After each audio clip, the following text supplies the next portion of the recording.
সারস পাখি, যার লম্বা ঠোঁট দেখে অনেকেই ঠোকরের ভয় পান, কিন্তু সেই পাখির সঙ্গেই এই যুবকের গড়ে উঠেছে এক মায়াবী বন্ধন।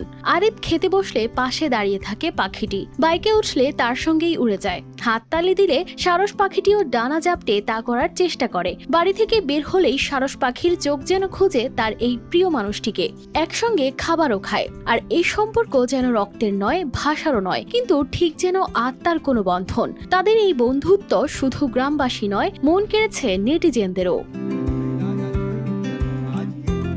এই মন ছুঁয়ে যাওয়া গল্পের শুরু বছর খানেক আগে। উত্তরপ্রদেশের আমেঠি জেলার এক মাঠে আহত অবস্থায় পড়েছিল এই সারস পাখি। ডানায় ছিল না উড়ার শক্তি, ভাঙ্গা ছিল একটি পা। প্রথমে ভয় পেয়েছিলেন আরিফ।